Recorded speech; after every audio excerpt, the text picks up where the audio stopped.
oh my God, I'm not even vegan though. I'm Yeah.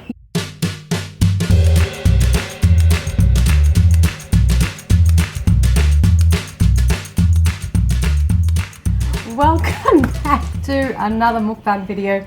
Oh guys, you have no idea what was going on here. We're trying to get the angle the same as the last mukbang. I don't know how we did it last time. Anyway. You can't really see my plate properly and I'm stuck against this thing. Yeah, it's weird. I don't know and what we've we spent did. like 10 minutes. Oh my God, we're here. You can see Luca's plate. Yeah. Hopefully you can see the top of his head. You can see it even better if I hold it up like this. Yeah. There we go. So we've got a Whole Foods Bonanza today for lunch. What do we got, hon? We have whole grain rice, we have chickpeas, and we have an array of different vegetables, steamed broccoli, some corn, and then fresh cucumber, red bell pepper, yellow bell pepper, and tomatoes. Yes. All stirred through together. This is, we like to call it a cold salad, but it's not really cold because it wasn't in the fridge. It's kind of like a room temperature. But you could salad. put it in the fridge and then have a cold salad. You could. So. And we are adoring these. We're having these almost daily, to be honest. Yeah, yeah. We're really just loving with, them. either a different grain or a different legume or a different of both. Exactly. Yeah. All right. Forks. Yes. Forks with forks. Yay. Weapons. Let's go for a taste. What are you guys eating? Yes. As always, let us know down below. I love scrolling through the comments on mukbangs and seeing what other people are eating while they're watching. It's great. It's great. I need another bite. Very good. We are enjoying these mukbang videos so much. Because we get to talk about everything and anything.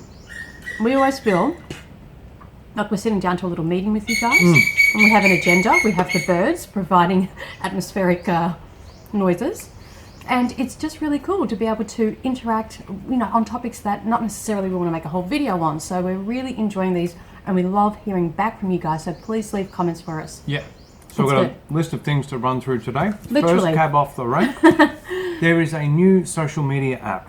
It is called TREEM. It's pretty cool, and we're excited to talk about this. We've just joined, and we want to share it with you guys. I'm going to read here off the screen. TREEM is trying to create the largest interactive online vegan platform. How cool does that sound? It sounds pretty good to us. That sounds like something we want to be involved in. So we have joined TREEM. We're going to leave our link down below so you can sign up and you can start following us. It's a free app, of course. Yep. And so what it is, and we'll be showing pictures somewhere here as we're talking. So imagine Facebook, but then it has amazing privacy features. What that means Is that? You know how when you post something on Facebook, everyone sees it.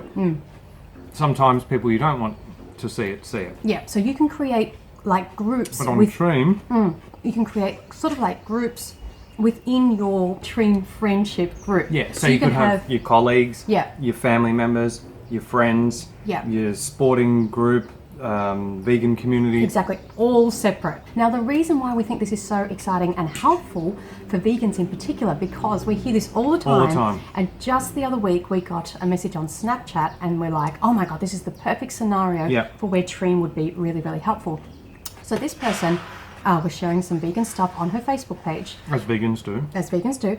And her lecturer, or her teacher, is on her Facebook as a friend, and he didn't like what she shared. And then they had a bit of back and forth, and it got heated, and it got really awkward because she has to go to school and face him. And she was worried that it would affect her grades, her employment prospects. Yeah, if he started talking to other potential employers and... Yeah. It just... So she felt super uncomfortable, didn't know how to navigate the situation. She was doing as best she could.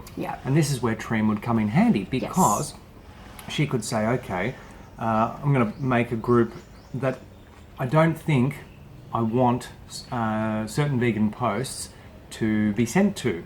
And the lecturer could have been in that group, for example.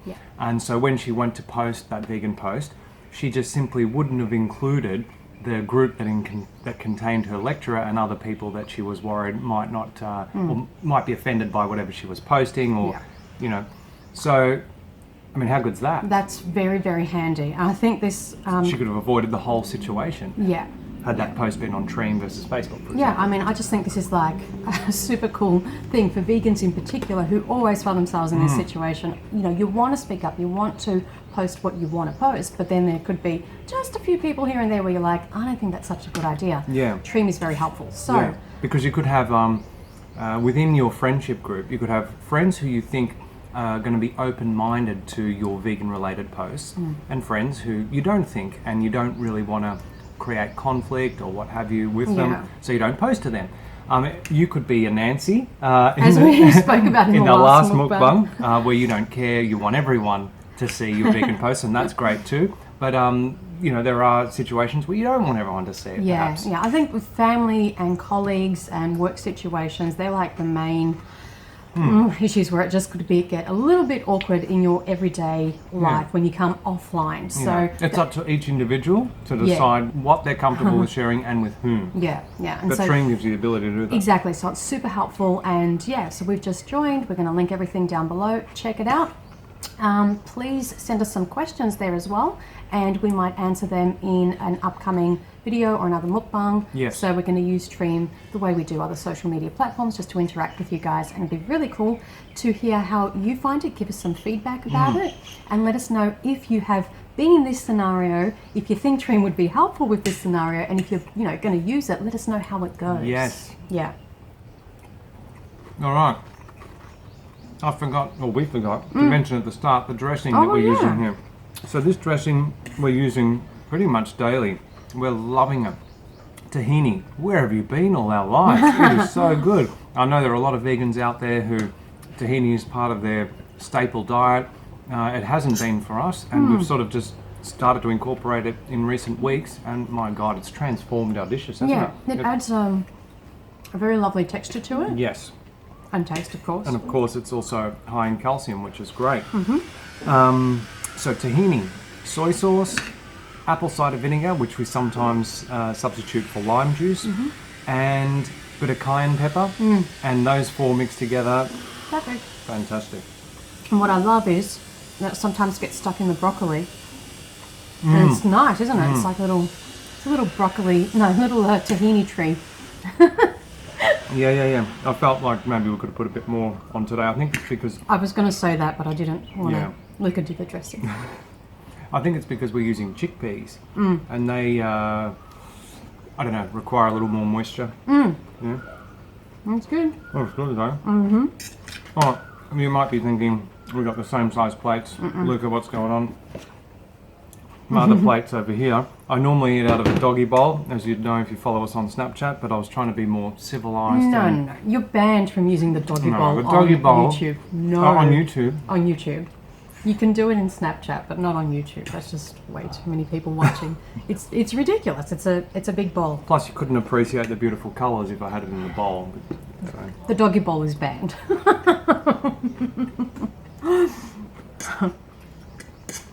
Next thing we wanted to talk about, we got a very interesting question on email, which we already answered on email, but we get asked this a lot, and we thought it would be a good topic to clarify. Okay. So the question is, Simming you vegan is at work, talking about veganism to a colleague, and the co-worker is trying to find impossible things that you can't control. Oh no, that's my response. Wait. I was going to say, yeah, you got it. This reminds me of the 6 Ps. Perfect preparation prevents piss poor performance. You hearing that? You hearing that? Is my performance piss poor at the moment? Ours, collective. Well, you're just eating. I'm trying to find where the crux of the... I'm hungry too. Okay, I got it. So, recently a co-worker of mine told me that a lot of produce is fertilized using animal products, and he told me that I couldn't really be vegan because of this. So basically, are you even vegan enough? Exactly. You know, what fertilizer is your produce grown in? You're not even vegan, so that justifies me being able to eat that burger that I want. Yep. Have something to eat. Thank you. I'll take over. Tag team. So, this is an example of a logical fallacy appeal to futility. Basically, we can't do everything, so we shouldn't do anything. When in actual fact, the vegan response to that is, just because we can't do everything doesn't mean we shouldn't do anything. So there's a massive difference between paying somebody else to slit the throat of innocent animals for your breakfast, lunch and dinner every day of your life and buying fruit and vegetables that might have been fertilised with animal manure at some point. Massive difference. Big difference. You cannot be 100% vegan, technically, because there's animal products in everything. As we've said many times before, this phone has animal products, the laptop does, everything around us, the roads, plastic bags, etc. That is where the definition is, where it is practicable and possible. And as far as practicable and possible. So, if it is practicable and possible for you to procure plant foods that haven't been fertilised with animal manure, good. Go for it. If it's not, as it's not for the majority of people, there's nothing you can do about it. But please never let, a situation like this make you feel like, oh my God, I'm not even vegan, or I'm not vegan enough. This person, and we totally understand, a lot of non-vegans do this because they're smacked with the truth all of a sudden, and they're trying to just grip at straws like, what can I throw back as the best defense is attack. Yes. So instead of worrying about what I can do, I'm going to turn this around and say, hey, you vegan, you're still doing stuff that's causing suffering to animals. That's right. There are so many logical fallacies like this appeal to futility that carnists, non-vegans use to try to justify their continued consumption of murdered animal flesh and secretions. Yeah. And,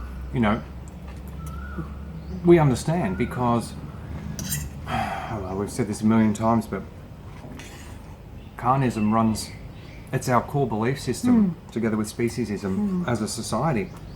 So when you hit with the vegan truth bomb, it causes, cognitive dissonance, and you have to, as you say, grip at straws to, defend your position, so to speak. Yeah. And I think, can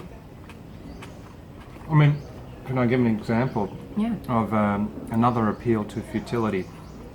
So, for example, let's say we're in the West, and you've got two people having this discussion, and one says, well, I can't do anything about certain people within certain Asian countries like China and South Korea that eat dogs, for example. So I might as well eat dogs here in the West myself. Now, no one would ever agree that that was a logical conclusion to make. Just because I can't stop them doing it, well, I might as well partake in it as well. That's right. As soon as you change the victim, it doesn't sound so acceptable anymore, does it? Exactly. Yeah. Yeah. So I think, and our response to this person was obviously explaining this, but also making it clear to a non-vegan who would, put this kind of statement out. I would actually respond with, you're absolutely correct. It's horrific. We hide animal products in all sorts of things you wouldn't even imagine. But here's what we can do. We can face the biggest problem, which is the 150 billion animals that are slaughtered for meat, dairy and eggs. That is possible to stop. So why don't we focus on where the majority of suffering is happening? And then, once we've sorted that out, we can deal with all those little things like fertilizer, etc. So if you are concerned, to the person who's saying this, where animal products are hidden, then that's great. That means you care and there's an awareness there. Fantastic. Here's some more information. Technically, you're on the path to being vegan. Excellent. Beautifully put. It's like when non-vegans say, plants have feelings. So, you're eating plants that have feelings, which is the same as me eating animals that have feelings. And of course, at that point, you say, well, plants don't have central nervous systems and don't have the ability to feel pain the same way as animals do, for example. And also, that's great to hear that you're concerned about the welfare of plants. Well, you'd be interested to know that you're killing less plants if you eat a vegan diet, as the majority of grain is fed to livestock to fatten them for human consumption. So there you go. There you go. Silly little, I guess, backup ideas that we need to have as vegans, but because it is ridiculous. But they're endless, as we said. The logical fallacies are endless. Yeah, but we've had this question sent to us many, many, many times, and never feel guilty about it. This is the other thing. A lot of people are like, oh my God, I'm not even vegan though. You know, they're really like distraught about this idea of, well, how can I control these things? You can't. So let go of that guilt. Let go of that burden. Sorry, I just kind of burped. Let go of that kind of burden that you may feel, because it's ridiculous. That's not what the purpose of veganism is. It's where practicable and possible. Focus on the big stuff. We'll get to the small stuff when we have a vegan world. Yeah. And then, Guys, we want to say thank you so much for your comments on our last video, the story time that we told. It was awesome hearing your stories of how you could relate to our story. We're going to give this video a plug because the story time videos, they don't get a lot of views unfortunately, but they take a hell of a lot of time and effort to make. And we have been loving them. We've really enjoyed it. So, and everyone who does take the time and effort to watch it, they're like, wow, I'm so glad I did. Yeah. I could relate to it in this way. Thanks for the inspo, whatever it may be. Yeah, so please check it out. We'll link it down below as well. It's similar to the Mountain Stories story time that we did a few weeks back. Bit of an adventure, some lessons, Something get to know different. us a little bit better. Yeah. Exactly. And learn about our past. Yeah, so please do check that out. And yeah, thanks again for everybody who did watch it and commented on it.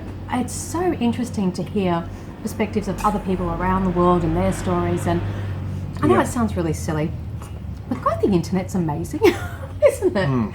It's really interesting that you can find out so much about people, complete strangers, really.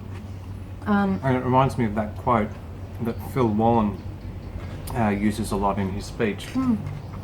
Change only the name, and my story is also about you. I really like that one. Yeah. Because it's the human experience, isn't Well, it? it is, and that's what life's about, isn't it? Trying different things, succeeding and failing. But then again, there's nothing that you really fail at because that just leads you on to the next part. It's all just experience. Exactly. So, yeah, I know we sound like ancient right now, but the internet's cool for that kind of thing. All right, that's been a mixed bag of mukbang topics, isn't it? A mixed bag of lollies, vegan lollies. Thank you so much for joining us. Thanks, guys. Let's finish up. Let's take another plate. Yep. Oh, I'm loving it. So good. Try it out. Let us know what you think.